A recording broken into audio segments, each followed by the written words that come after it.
Hello, ladies and gentlemen. I am O'Brien McMahon, and this is People Business.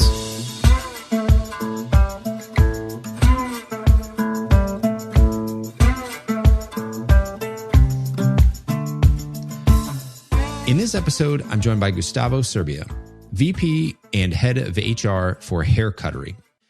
I invited Gustavo on. We have known each other for a little bit, and we were catching up recently and talking about the way that he and his organization develop talent. And I thought it was such an interesting conversation that it would be worth hitting record on.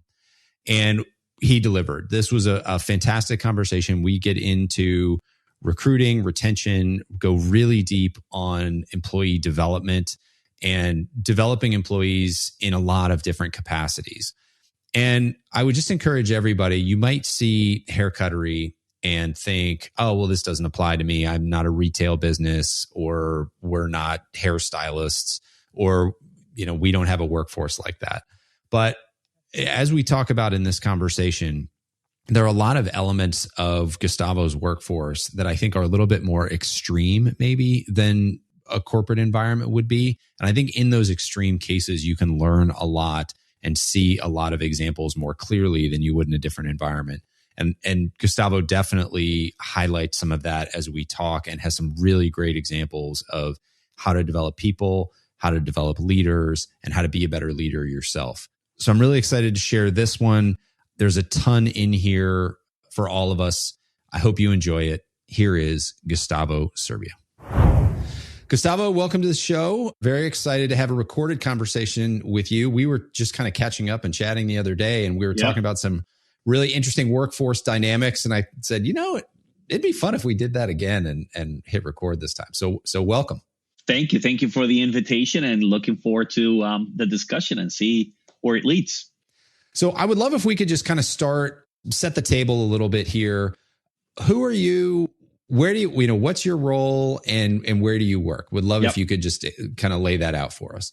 Well, I'm the Vice President and Head of Human Resources for Hair Cuttery family of brands. We are a chain of beauty salons, about 506 salons across 10 states, primarily on the East Coast of the United States.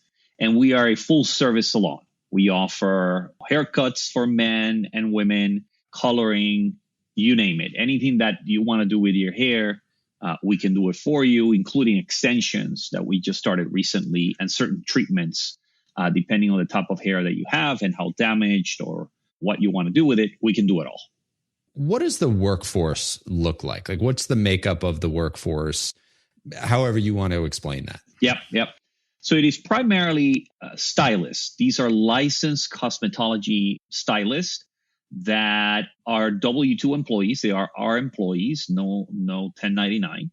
And they work between a few hours a week to 40 plus hours a week.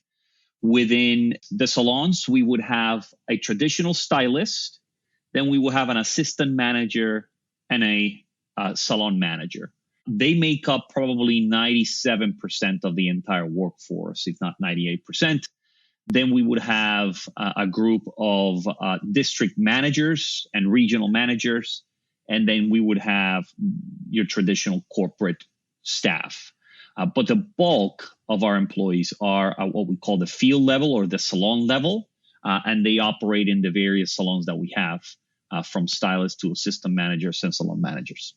And where would you rank that? Rank might be a bad word. It might be a little bit of a loaded word, but where would you place that? Where would you place Hair Cuttery and the employees from a wage standpoint? You mean in actual dollars? Well, yeah. Well, just like, is it more the entry level salon market? Is it a higher end salon market? How much, It's a middle of the road. We do have a brand that is higher end, but it's only 15 salons that we have. It's called Bubbles. So you have within a salon, you would have from an entry level stylist who is just starting and he's starting to make money. We are commission based, so that commission can grow as you gain experience and as you hit certain targets and thresholds.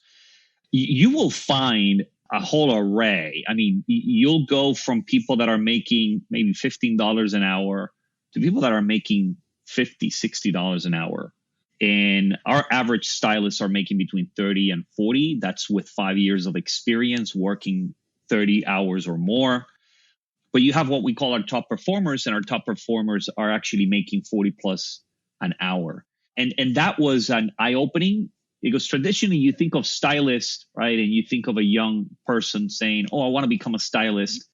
And I can see a lot of parents going like, oh, stylist. Okay, you're not going to make any money. Is what? They can make a lot of money, and a lot more money than some of these so-called, white collar jobs in an office, with a college university where you took loans and all of this. So certainly do not underestimate the power of a stylist and how much money they can actually make. Okay. What about the racial demographics? Is it all over the board? Is it a pretty diverse workforce, or does it skew one way or another? It obviously skews female, 98% female, 2% male or other. And then in terms of race, primarily white women, probably around 55, maybe 60%. And then the remaining 40% is a combination of all kinds of minorities. Okay. Of course, if you go down south to Miami, more Hispanic, more Latino. Sure. Depending on where you're at, that mix could vary. So I'm giving you the overall look of the workforce. Yeah. And just one more question from an age standpoint. How do the age demographics break out? 40 plus, it's probably 43 the last time I checked. We do have a fairly large population that is in their 50 plus that we are actually talking about now internally, because a lot of them that now are reaching that 60 mark may be considering retirement, right? So how do we retain those individuals for a longer period of time, including the clients? Okay. And what does the entry level look like? Do you have a big entry level class? Is there really high turnover in that group? What is that? Yes, high turnover. And that entry level is primarily students in their late teens, early 20s that are coming in from beauty schools. So when you think of colleges and they have college relations type programs, we have beauty school programs where we partner with beauty schools to try to bring them on board. And they tend to be on that younger side, and a lot of turnover because they're still trying to figure out what they want to do. Yeah. Well, and I appreciate you laying all that out. And the reason I wanted to get through kind of that full picture of what it is we were talking about before we hit record. I think this would be an interesting discussion about how you think about the employee life cycle and workforce development and that kind of a thing. And I think you have an interesting business. It's very much retail. You mentioned the high turnover. The other aspect of it that while people can make more money throughout their career, they're essentially doing the same job. They just get better at doing the same job. Correct. And so anybody, even if they're making more money, people can kind of get the itch after a while that maybe they want to go make some more money somewhere else. And so there are a lot of dynamics that I think are happening in your workforce, maybe to a little bit more of an extreme than in other workforces. And so if you're sitting and you're listening to this and you're like, I don't know, this is not my business, this doesn't make any sense, I think there's going to be a lot of stuff that we talk about that will be relevant to a lot of people, just maybe in a different industry. So that I appreciate you kind of walking through all of that. Got it. So let's talk about the employee life cycle then, and we'll just kind of start at the beginning of that. From a recruiting and retention, or let's just start with recruiting. From a recruiting standpoint, how do you stand out in a retail environment in an industry where there are a lot of options and the employee has a lot of choice? So how do you stand out? What's your approach, or what are your thoughts around the right ways to present yourself to the market? Yeah, standing out is always a difficulty because in today's environment, competition has been there, but people have more flexibility and more option. I still insist that this is more of a candidate-driven market than it is an employer-driven market. And we try to stand out probably no different than any other employer. Number one is compensation. People, like it or not, agree or disagree, compensation is still the number one factor. Once compensation is addressed, all the other factors become relevant. So when employers are still trying to differentiate themselves around other areas of importance, you have to address compensation because it's the elephant in the room. But assuming that compensation is there, you have to look at your benefits, of course, and what you offer. Within the industry, I think we are certainly different. The industry is known primarily as franchises, and we are not. We're all corporate owned, so we have the ability to offer benefits across the board. And we stand out compared to a lot of our competitors simply because they're primarily franchise models. Work environment. There's no question that who you work with, it's still relevant because you are going to be spending your entire shift at a salon with a group of stylists. So we try to emphasize the fact that this is a collaborative nature. Stylists as a whole like to work with each other, support each other. And we want to highlight that across the entire recruitment process and even once they onboard. And then the last one is education. As you stated, this is what they're going to do in probably for the rest of their lives, right? So those that know that this is what they want to grow in terms of their skill set. They're still a stylist, but you grow in your ability to not only be able to do all kinds of cuts and styles, but understanding all types of hair and the difficulties that sometimes comes with the treatment of someone's hair. So for us, education is something that we highlight. We have a great partnership with Redken that we highlight. It's an important partner for us. And ultimately, we look at those elements as part of pitching it. And last but not least, we try to emphasize the leadership at the salon, right? The fact that, hey, you can be your own boss within the salon. You have to collaborate.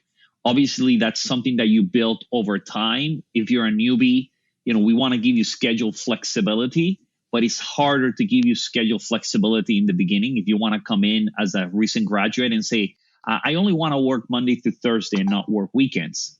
Well, the problem with that is that the chances of you building your book and making money is going to be very limited because most of the business is that Friday through Sunday, right? Mm-hmm. We do talk about schedule. We do talk about flexibility, but that comes particularly as you are an experienced individual that you have a book of business. You start to gain some of that. And of course, sometimes it creates a little bit of tension because the newer people are complaining, okay, why that new person is able to have more flexibility? I've been doing this for 5 years, right? So when you look at what we try to offer, that flexibility is part of what we try to offer. But it can be tricky because it really depends on the individual's experience, level of business to be able to drive more business to us, but ultimately more business to them to make more commissions. So this is why I like doing this, because I just jotted down like 5 different things that I want to unpack from what you just said. And this is where we'll get fun. So let's talk about comp. Let's go back to the beginning of what you said. And let's talk about the comp threshold, because you said once you hit a certain threshold, then everything else comes into play. Yep. What is that threshold? Is it the old $75,000? Is like, how do you think about that and what people want from a compensation standpoint? I've jumped on the bandwagon today of being transparent about compensation. And I don't play the game of, and I try to educate the recruiters on this. We don't want to play the game. Okay, let me step back.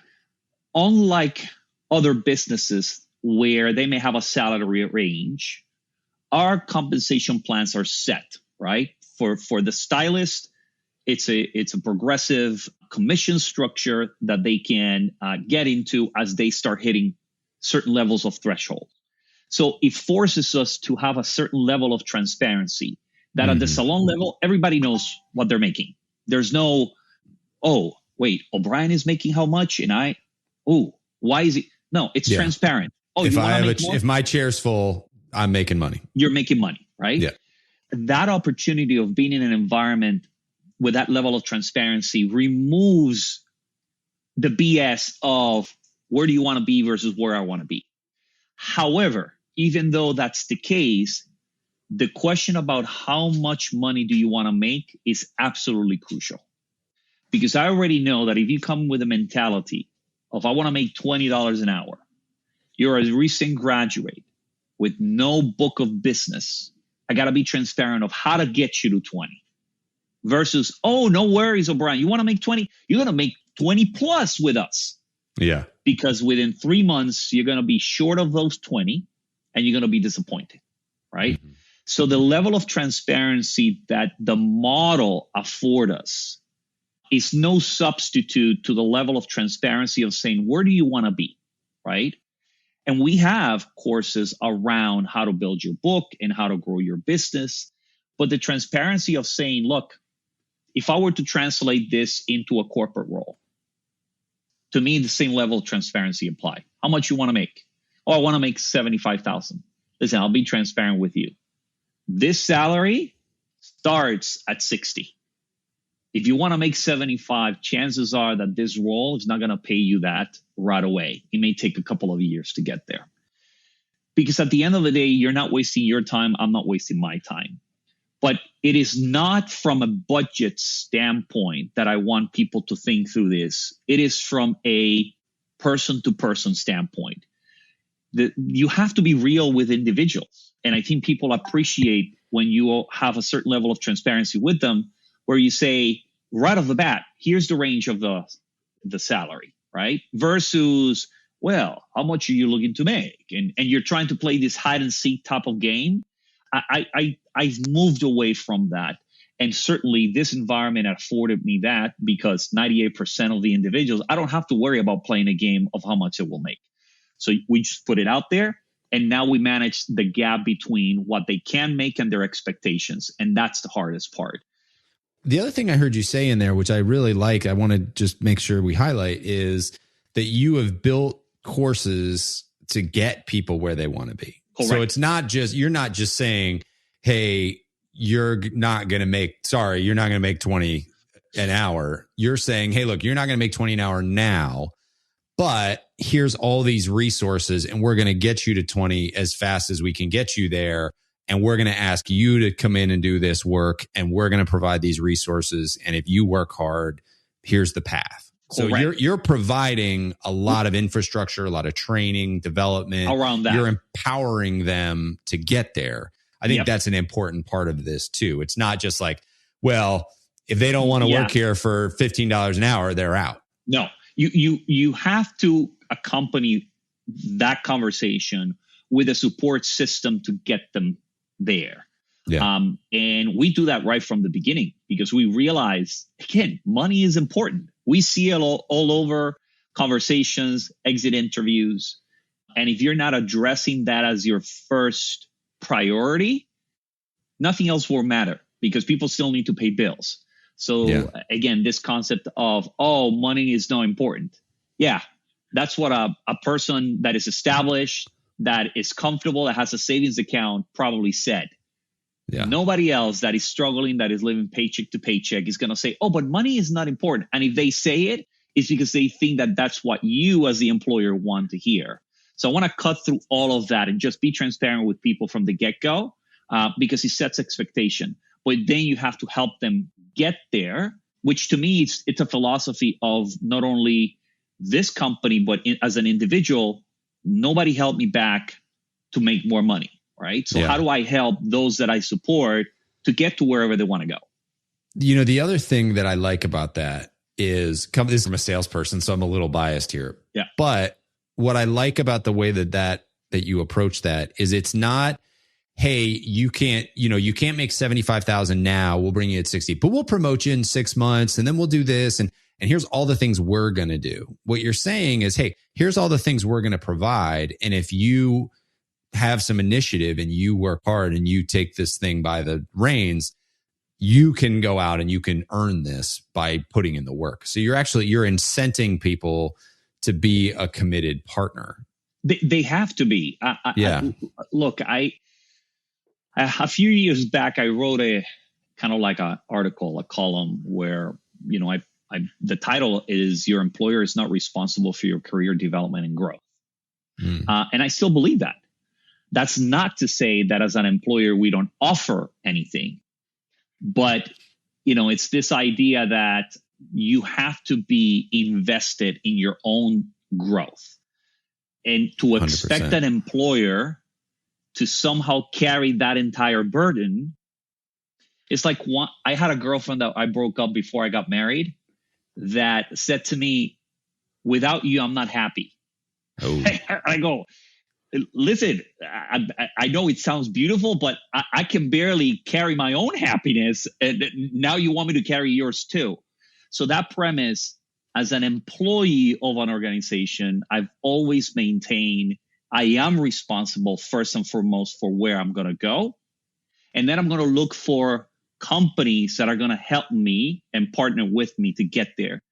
We have the same approach here because we realize we have to provide the tools. This idea of you're going to do it on your own is very, very hard. But for somebody to come and say, well, just feed me and kind of not put effort, chances are that they're going to be disappointed in the long run. Mm-hmm. I have one more question on the compensation piece, because I like what you're saying around having a tailored conversation to the individual. Who's having that conversation, though? Is it the manager of that store that is recruiting those people in? Is it you in HR? Like, who's actually delivering that conversation? Because I imagine there's an art to that too. There is. Obviously, it begins with the recruiters. The recruiters have full knowledge of the compensation plans, the commission structures, and how they can grow that. Number two will be the salon leader. And number three, I want to give you the specifics because it's a little bit of a secret sauce and my CEO would kill me. But we have a set of individuals within the organizations whose sole focus is to ensure that we're getting you to where you want to go. Okay. And having those conversations on a regular basis. Again, we may be slightly different from others in that the level of transparency around compensation is there. Everybody knows the plans, so there's no hidden agenda behind it. So we can have much more open conversations about how to get you to become a master stylist where you can earn a higher percentage. But you got to have those conversations along the way because some people struggle, right? You know, if you think it in terms of sales, our stylists, our hairstylists are really in the sales business. They're trying to sell their services. Now, they don't like to hear that. Our stylists don't like to hear the fact that they are in the sales business because they're like, no, I'm a stylist. Yeah, but you're selling your talent. Yeah, you're selling the experience. The experience. And some are very good at it, right? You know, we have multiple individuals that make six figures because they have the talent of being great at hair and great at selling that experience. But some of them struggle with it because they perhaps don't have the personality to be able to do it. So we got to help those also because at the end of the day, we need all kinds of stylists to be able to support our business. And some will be very good at the combination of talent and experience. Some will be better at talent, not at experience. Some will be great at experience and not so good at the talent side. We got to be able to address all of those. Let's dive into that and talk about that for a second, because you had mentioned earlier some of the skills that you help your stylists develop and grow. And a lot of it was job specific, right? Yep. Working on different types of hair, doing different types of treatment, that kinds of thing, right? Doing different styles. And so you think about that in a corporate setting and there's job specific functions. But then there's the other functions that don't seem as job specific, but are critical to success. And one of those, as you outlined, is that experience, the delivery, the sales, whatever you want to call it. Yep. Are you developing that skill in people specifically? And if so, what does that development program look like? When it comes to education, we cover the full spectrum. Obviously, you got to teach them how to do hair, be it putting extensions, how to apply certain color and chemicals. We cover all of that. But we also cover the experience piece because we know that if you don't have that component, chances are your ability to grow your business, your book, and make more money is going to be limited. So we talk about that, particularly with new hires. If you are much more experienced and we see that you're performing, we don't try to shove down their throat this concept of performance management, right? You're performing, you're happy. We're going to ask you, Brian, are you happy with what you're making? Yep, I'm happy with what I'm making. We see that you're doing well, right? You're not upsetting clients and guests. Then we're probably going to leave you alone. But there are some that, even though they have experience, are still struggling with the consultation piece of it, right? How to do a good consultation to be able to understand what is important to the client. We have classes around that. We have a group of stylists that focus on education, and they cover both the business side of what we call how you build your book, but also that experience side of how to make sure that you are welcoming. Because depending on the salon, you may have walk-in business that is just coming. Nobody's looking for it. It just comes, and you can build your book that way, right? But we also monitor and track their repeat guests or requests. How often does a guest come back and say, I want O'Brien to be my stylist? That tells us the level of connections the individual is making, not only on the talent side, but also on the experience side. What about from a sales standpoint? Because I grew up in the car business, and I've had my father on here, who was my first boss. He owns a small car dealership in the Northeast. And when I was in college, he said, well, why don't you come into the dealership? I was working in the garage at the time, in the shop. And he said, well, why don't you come in as you're going to college and learn how to sell? And similar to your experience, or similar to your industry, a lot of people walk in, right? There's a lot of walk-ins. You take your ups as they come, and then you try to build repeat customers. But there are things you can do to be more proactive. It's a little weird to be an individual and get a cold call from a car salesman. Yeah. I imagine it'd be a little weird to be an individual and get a cold call from a stylist. Yep. But there are things you can do out in the community. How are you encouraging, if at all, the stylists to be thinking about the proactive side of bringing people in the door? So we actually encourage that within the four walls of the salon, right? You have clients, you have guests that are going to come. Make sure that you are touching base with them before they come in, right? Hey, I'm looking forward to seeing you. Simple reminder, because I don't want to lose you, right? So it's a simple reminder. But really, the bulk of the work is when they are on the chair for 45 minutes to an hour or 2 hours, depending on what the guest is having done. They are completely devoted to you, right? They don't even have a phone. They may have a phone because they're waiting for the color treatment to settle in. But most of the time, they don't have a phone. So you have their undivided attention. You have to take advantage of that opportunity to engage in, chit chat and simple small talk. But you also have to engage in that conversation around what is important to them. Because hair, unlike many other industries, we're in their personal space when you think about it, right? It's the boundaries are being tested to a level that in a car dealership, I would say, back off, O'Brien, you're too close to me, right? In a salon, it's acceptable that I am, a few inches away from you because I'm treating you. You're actually touching me. I'm touching you, and it's okay that I'm touching you. Yeah. There's no replacement for that. So a stylist has to take advantage of the opportunity of being in such a intimate setting to build that relationship, because how I made you feel that moment is what's going to say, wow, I really enjoyed it, right? So outside of the four walls, they can probably walk around and say, hey, I work at Hair Cuttery, come and see me. Because as always, you'll see walking around, you're at the mall, you're at a restaurant, and you see somebody with great hair. And you can always say, hey, you have great hair, and you engage in conversation. You can give them your card, right? And invite them to come in. But really, the bulk of what we spend our time in is on, once you have them within the confines of the salon, you're on, right? This is your show now. You got to take advantage of that opportunity, because the moment that person walks out the door, chances are that retaining that guest is going to be harder if the experience was not a good one.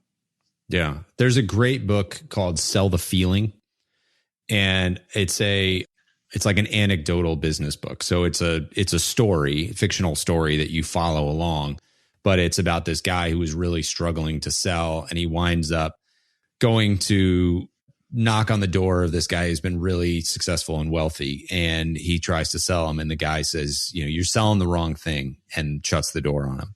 And so he goes back a couple of days later and he said, what do you mean I'm selling the wrong thing? He said, you're not selling whatever it was, securities or something like that. He said, that's not the business you're in. You're selling the feeling of security, not the securities that you're selling. And then he sends this guy on a journey through all these different sales experiences to see what a good feeling in a sales environment feels like. And that's so similar to what you're talking about here. It is, but I think that is not unique to our industry. Yes, the proximity between individuals is, right?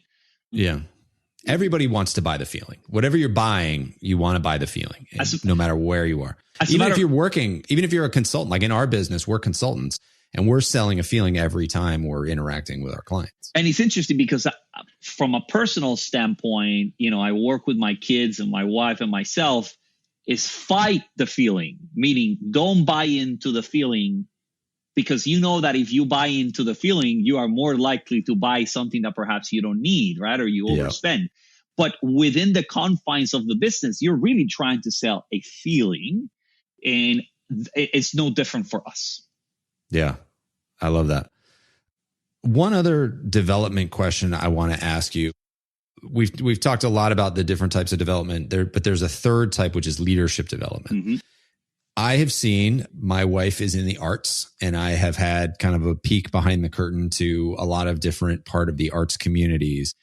And one of the things that they do poorly is develop leaders, because you get these strong personalities who've kind of come up through the ranks. They didn't go to college or school for this. They've just been this artist and developed their skill set. And then they go through their performing career, they make what they make, or they get into a leadership position, and then suddenly they just do it the way it's always been done. And it's just this sort of perpetual, this is the way it's been done. And that can lead to a lot of bad behavior from a leadership standpoint. And I could see that kind of happening in your industry too, where, you have this history of salon and barbershop culture, and you just kind of come up through the ranks and then you become a leader.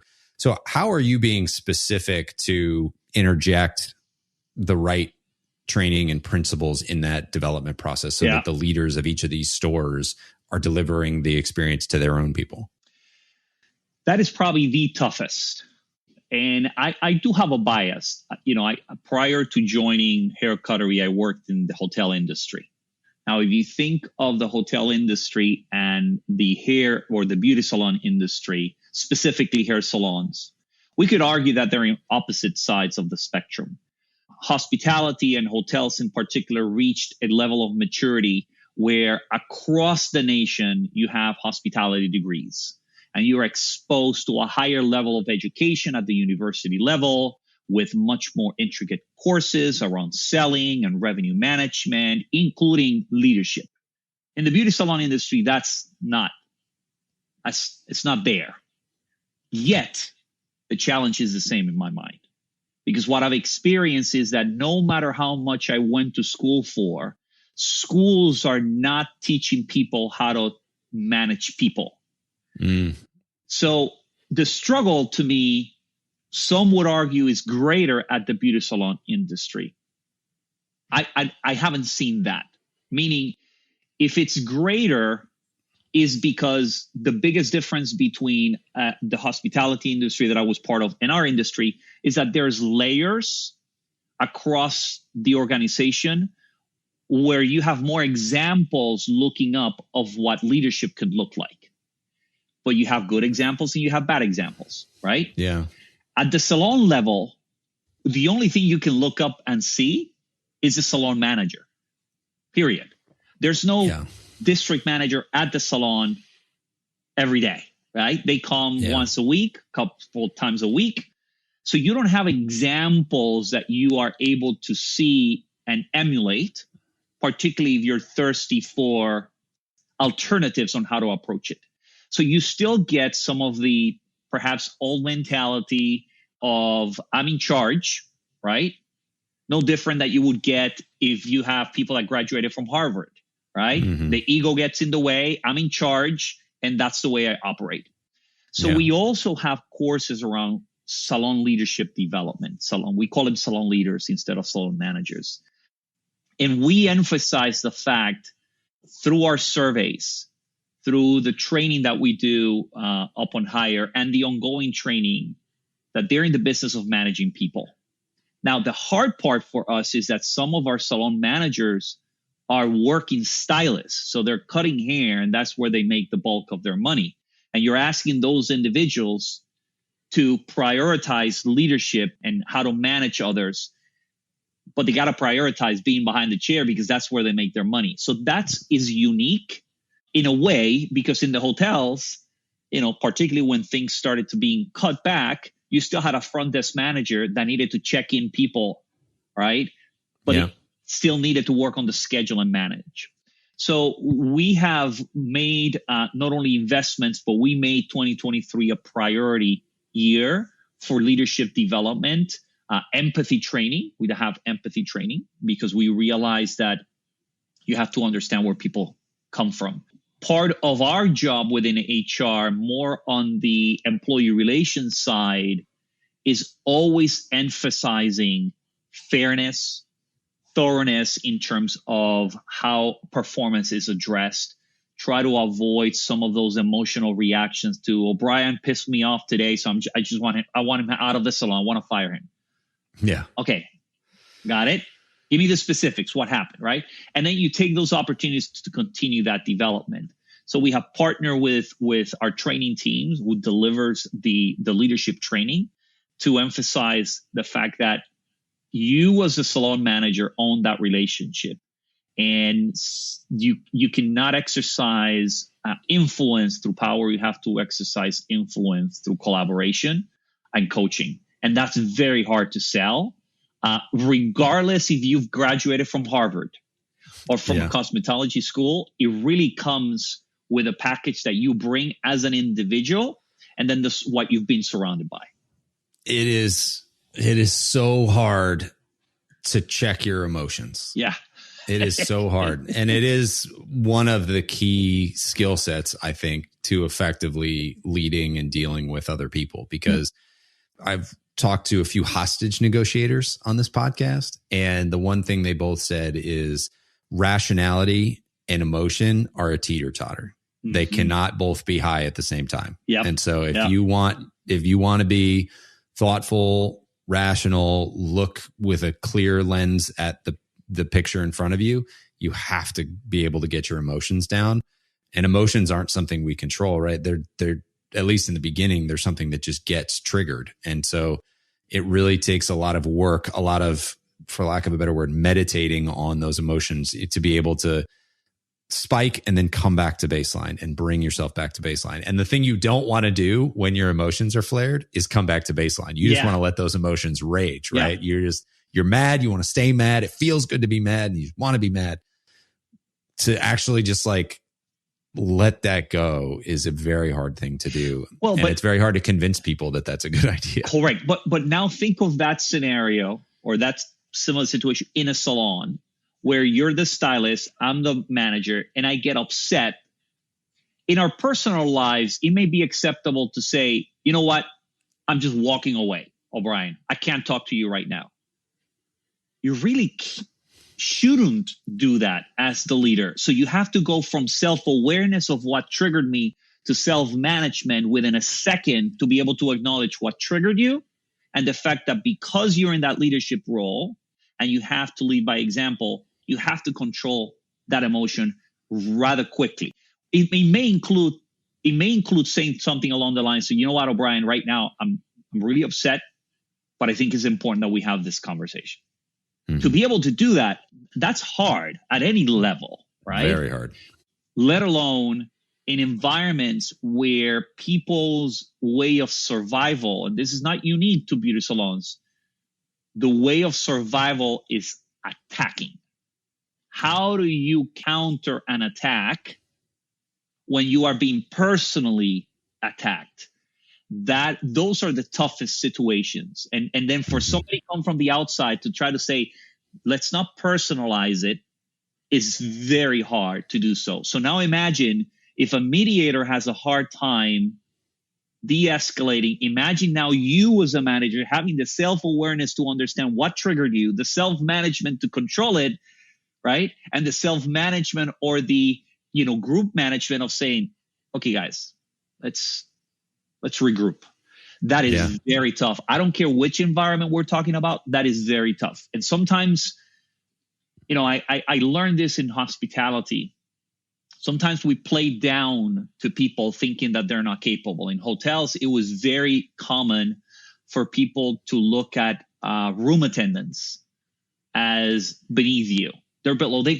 In Spanish, growing up in Puerto Rico, there's an expression, ay bendito, which is like, oh, poor thing. That mentality of, oh, they're just a room attendant, therefore they don't know any better. As if I was a general manager and I know better because I'm the general manager. The difference between the two is the title. Because at the end of the day, if your background as a general manager has always to solve problems through attacking, you're even worse than the room attendant because you have power. The room attendant has none, right? So we have to sometimes realize that the problems that we face are not necessarily a career level problem, but an individual problem based on the environment that individual has been exposed to. Yeah. Oh God, this is just, it's such a good point. And I'm working with somebody internally right now that is great, is and will be a high performer, but they have a tendency to, when they get upset, not rein that back in and not think about the style with which they approach the interaction. And we just had a conversation around it and about how, even though they're not yelling and screaming, they're bringing that frustration and anger to that interaction, and it's creating a bad experience for the other people that they're interacting with. And even though it's not yelling, it's not, they're not berating these people, it's still creating that bad experience. And those people now don't want to work with this other person on an ongoing basis. And so now there's fractured relationships. And this was a conversation we had just last week around how you have to be able to process that. And there are skills and styles to bring to those conversations when you are a leader and you are frustrated, but you still need your people to go out and perform and to feel good about the environment that they show up to every day. No, and the challenging part of that, now I'm putting my HR hat. The challenging part of that situation is that when you start getting feedback from the others and you ask something as simple as, give me an example, they may not be able to articulate exactly what is happening and say, you know what, O'Brien, Gustavo's not yelling, he's not screaming, but I can tell you it's not pleasant. Yeah, I just can't stand it. And then as an HR guy, you go, well, there's not enough there to justify a coaching or a discipline, but you still have to have that conversation with the individual and say, you are doing something. Perhaps you're not aware yet, but you're doing something that is causing discomfort. And it's one thing to cause discomfort because you're challenging individuals to be better. Maybe there's some room for that. But you have to be aware of how you're coming across to people to recognize what is triggering that situation that you should have absolutely under control, because you'll lose credibility, you'll lose attention, and more importantly, you'll lose performance no matter what. Yeah. Yeah. There's a difference between pushing somebody to be better and coming down on somebody for being bad. Yeah. There's a big difference there. Yeah. And to your point, it's very hard to see. And even if somebody does come up with an example, it often feels like a small example. Correct. Or you can dismiss that example because they underperformed. Like the person that you're interacting with or the team that you're interacting with is underperforming. They're doing something wrong. That's why you're mad. Yep. And so it's easy to say, well, but no, I'm justified because they're doing something wrong. But that's still where you as the leader need to say, even though they're doing something wrong, we need to approach this in the right way so that we get them back on track in a way that makes them feel like we care about them. Yeah. I was not a fan of bias training because in the eyes of many, including me, bias training immediately is linked to diversity and race and gender. And that's a big component, but is not the bulk of it. we all have certain biases and tendencies. Sometimes I like to use the word tendencies and preferences because people get defensive when you use the word bias, right? But the reality, we all have certain tendencies and preferences that we go. You put dessert in front of me, my tendency will always go to chocolate, right? And ice cream is the number one choice. Now, you might say you're my guy, right? Yeah. Well, but that's a safe choice because nobody gets harmed, right? But if it's now in the same situation as Gustavo, based on your choice of dessert, somebody may get hurt. Now it's no longer, well, but I like chocolate. Now I have to be conscious of, okay, what are the consequences of choosing chocolate, right? So it's the same thing when you think about developing people, hiring people. We all have certain preferences that we dive towards. And one of the biggest ones that we have as managers of others is that the moment that there's a poor performer, we attribute any challenge that we encounter to that. So we diminish everything else that we may be causing and elevate the fact that they're not performing. And we use that as the excuse to avoid having to self-reflect on how we've gone about it. Yeah. I would encourage people to go back and listen to this part of the conversation again, because it's something we can all get better at, myself included. Yeah. I'm sure you Same can here. too. Absolutely. Yeah. I mean, we can all get better at this. We all have emotions. I struggle with this stuff. I've gotten better at it at work, but I am still working on it at home, actually. I find that I'm not as good at home with this stuff. Same here. So that's something my wife and I continue to talk about, is how we process this stuff. How old are your kids? 4 and 2. So hopefully, right, within certain limitations, you don't want to be too extreme. Your kids will probably be the ones that are going to help you manage it better. Yes. I could see that. My kids, I have a 20-year-old and a 17-year-old.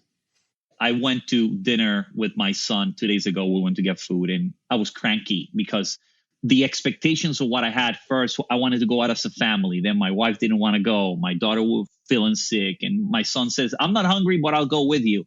Then I go to the restaurant, and the restaurant, it's not the expectation. Then I had to get up. I thought they were going to come. Then they don't have utensils. They give us the calzone to eat with no utensils. And you're like, come on, right? So it was one after the other. And my son said to me yesterday, it would have been better for me to get out of the car and walk home than to go in the car with you. And I said, I didn't do anything. And he says, the silence alone is the worst. And I go, I can see that. You're like, oh no, I did it. Yeah. I go, oh, but the fact that they're able to tell me, which, by the way, most direct reports won't tell you, which is the other challenging part as a leader. I encourage my team members to just speak to me, but I already know that it's going to be very hard for them to speak up and say, you know what, Gustavo, I didn't like the way you spoke to me. There will always be one. You know, the 80-20 rule, 80% of your problems come from 20% of individuals, right? You can apply that to yourself. 80% of your staff will not tell you how they feel about you, not directly. 20% will. You have to be self-aware as a leader of others that people won't tell you. And to use as an excuse, they never tell me. No shit, Sherlock. Nobody's going to tell you unless they are your peer or above you. If they're below you, chances are they're not going to tell you. And to expect them and to say, well, I've told you in the past to come and speak to me and you haven't done so. You're in an authority level. It's like the fact that my kids are willing to tell me on one side tells me that I've been able to develop enough of a strong relationship with them where they feel comfortable.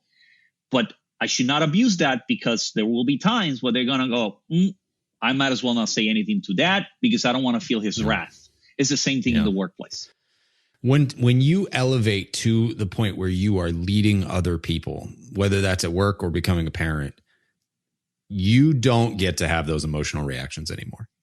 No. You don't get to lash out anymore. You know, if you're a frontline employee and you lash out at a manager, you can get coached through that. If you're the manager and you lash out you lash out down, Yep.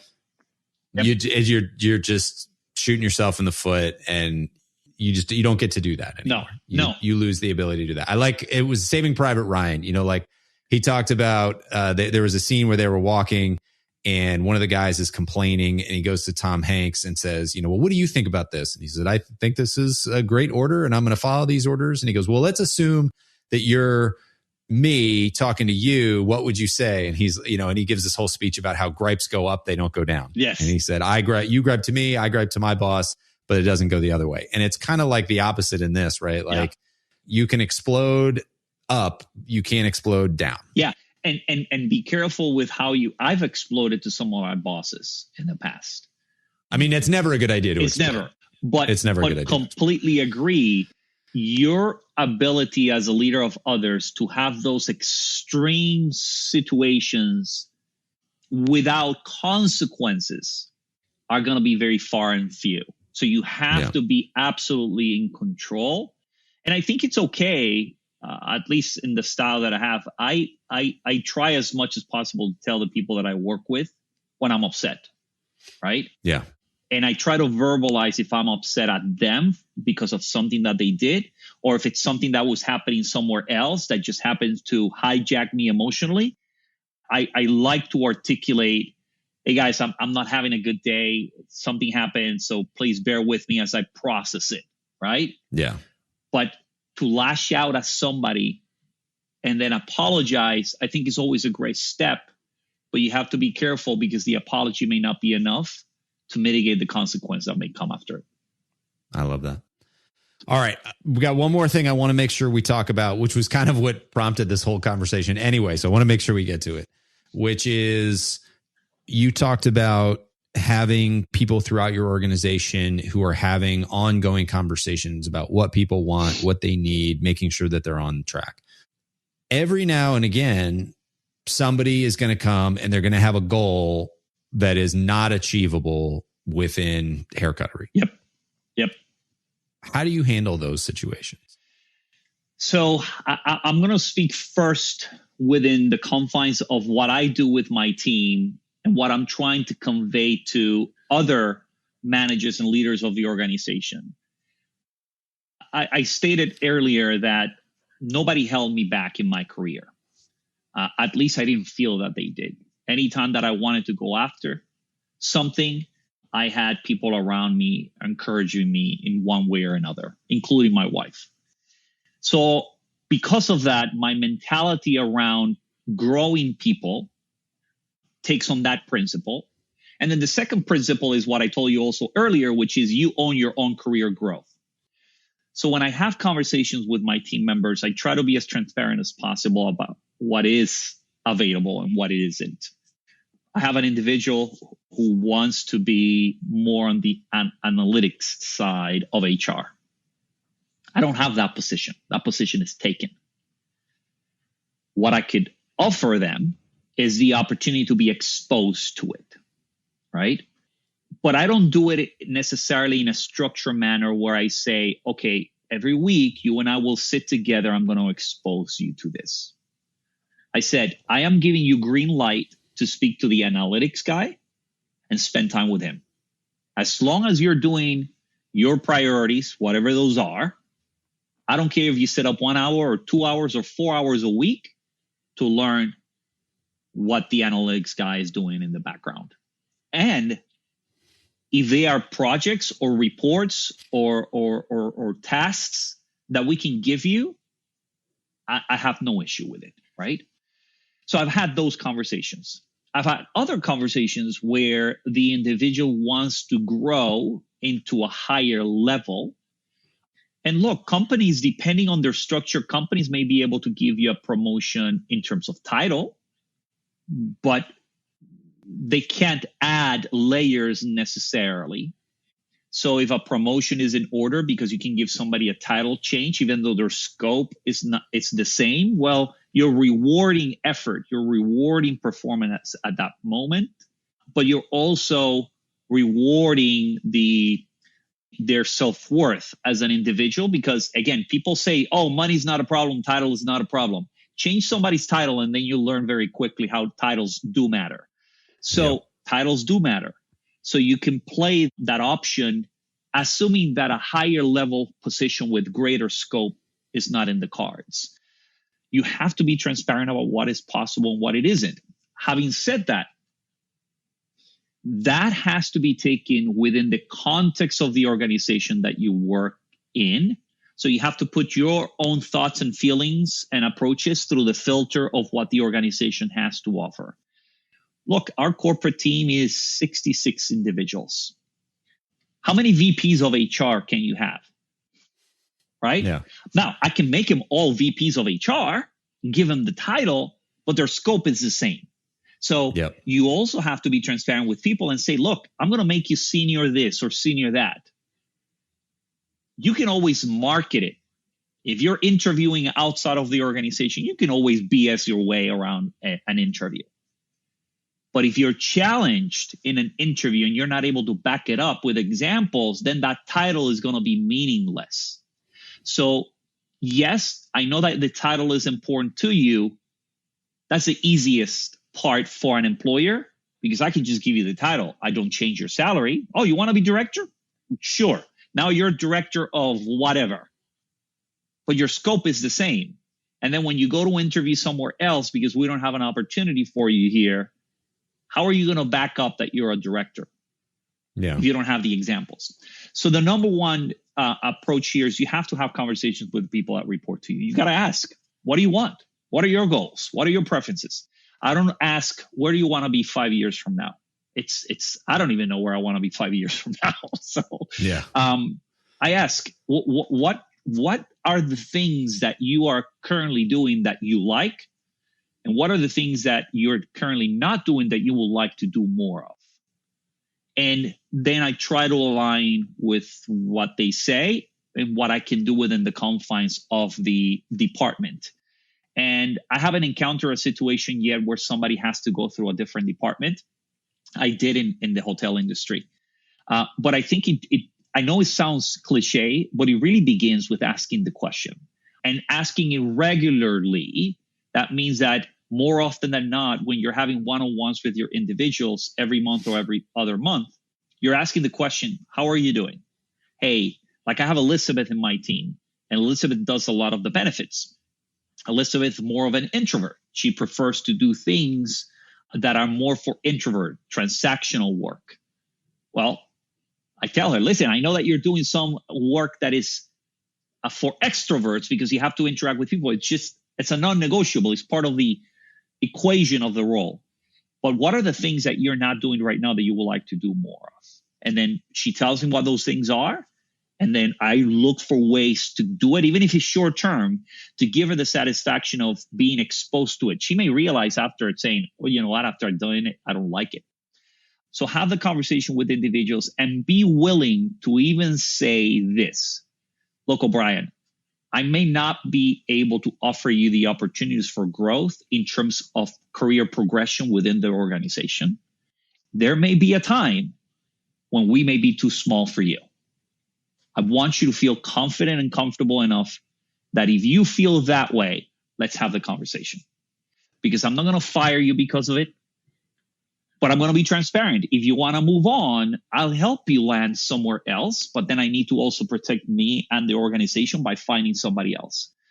What I don't like, which was the way that I was exposed to, luckily not directly, but indirectly, oh, O'Brien wants to leave. So can we just talk about letting him go right now because he doesn't want to be here? Interesting. Then people don't want to talk to you, right? Yeah. So you have to be willing to have the conversation. Hey, as long as you're performing, O'Brien, continue to do your job. Don't give me reason to then have to trigger a departure because people are going to be paying attention. So continue to perform. And if that means that you are going to be interviewing somewhere else because you feel is the right time for you to grow, and we cannot afford that opportunity right now, be it financially or just structure-wise, just keep me posted. Because remember, you have a goal of going to where you need to go, and I have a responsibility of delivering results for the organization. You got to have that transparency. And by the way, the last thing that I'll say on that note, Be careful when you take those pieces of information and share them with others, especially superiors, because you don't know how they're going to deal with that information.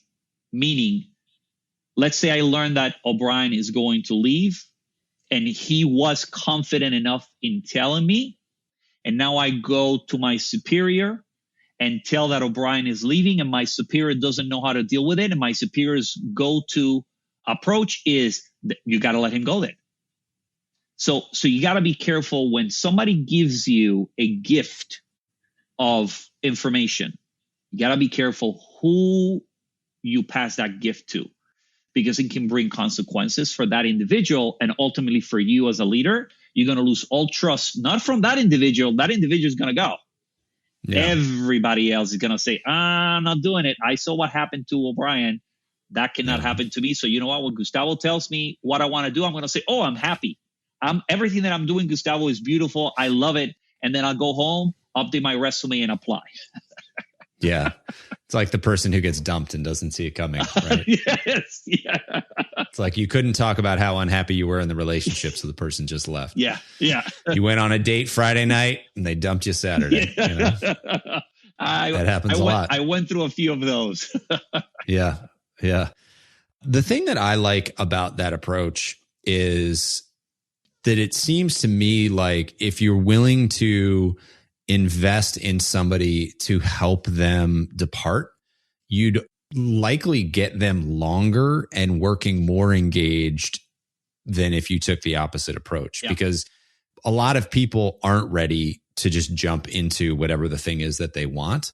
And so if you can be that transparent and that committed to them, they're going to want to work hard. And if you give them the opportunities to develop the skills that they want to develop, that's great. And it might take them another 3 years to develop those skills. And they may stay 4 or 5 because they're having fun developing them, when, otherwise they might have left after 1 or 2 because they got kind of fed up and they weren't getting where they wanted to go. So it seems like not only is that just like a good human decency thing to do, but you could actually retain people and keep them more engaged if you are willing to develop them beyond your organization. Correct.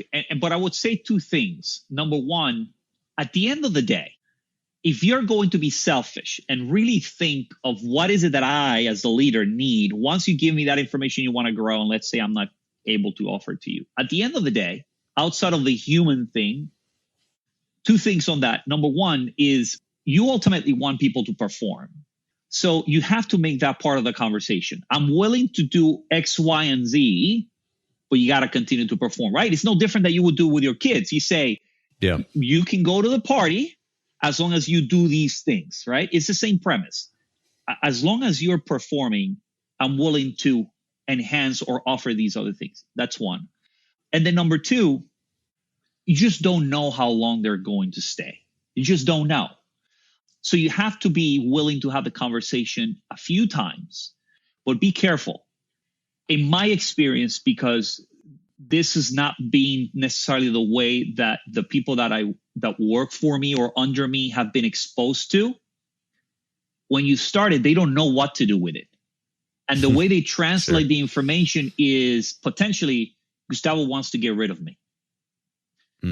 And so when you're having these conversations, number one, you have to be absolutely transparent, and they have to trust that what you're saying is absolutely in their best interest. If they don't, they're going to misconstrue the conversation as, I guess Gustavo is politely telling me that I need to go because he doesn't want me here. When it's not your intention, but that could be the impact that you have. So that if you're going to take this approach, you can't go in right now as a manager of others knowing that there's distrust and expect that all of a sudden, because you open yourself in this manner, that people are going to take it in the manner that you intended. So, because it has happened to me where, again, not directly, I hear it through others, that they go, well, Gustavo, they really don't trust that when you're saying that they're not opening up because they're concerned that if they tell you what they really would like to be doing or where they want to be, that you're going to terminate them. Yeah. Absolutely. I get it. Or hold them back. Or hold them back. Not promote them, not give them the same opportunities. Yeah. Yeah, for sure. So, but what is it? You have to put your actions where your mouth is, because it's very easy to say all these pretty things that in a podcast sounds, in the abstract, it sounds like, oh, this guy just thinks, it's that easy. No, none of this is easy. But what is the alternative? Right? And the options that I believe are alternatives are ones that do not align with my philosophy of life. Because again, nobody, not even my mother, held me back. When I said to my mother upon turning 18 and graduating from high school, Mom, I love you, but I'm moving to the US. She held me packed, and she brought me and left. So if my mother didn't hold me back, who the hell am I to say to an employee, no, you have to stay here because I hired you and I invested all this money and effort on you.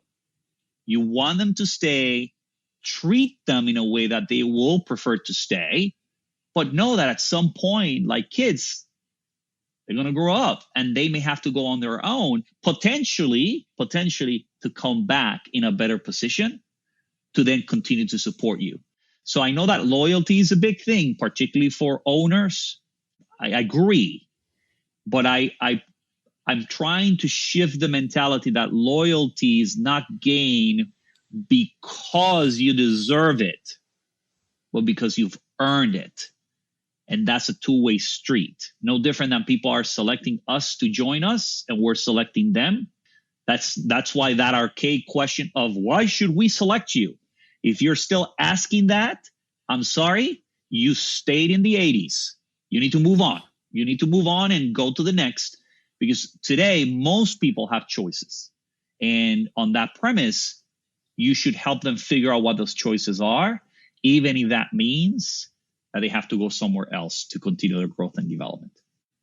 Gustavo, that was a perfect bow on a lovely conversation, and lovely and incredibly helpful and insightful for people. And so I just want to say thank you for coming on. I had a feeling this was going to be a great round 2 here, and it sure enough was. So thank you. Appreciate it. And yeah, just love all that you're doing. Yeah. Thank you. Thank you for the opportunity.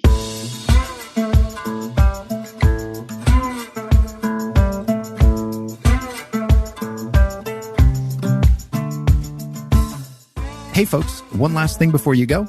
If you enjoyed the episode, make sure to hit subscribe so you can stay up to date with future guests. That's it. Thanks for coming. Go make the most of your business and the people in it.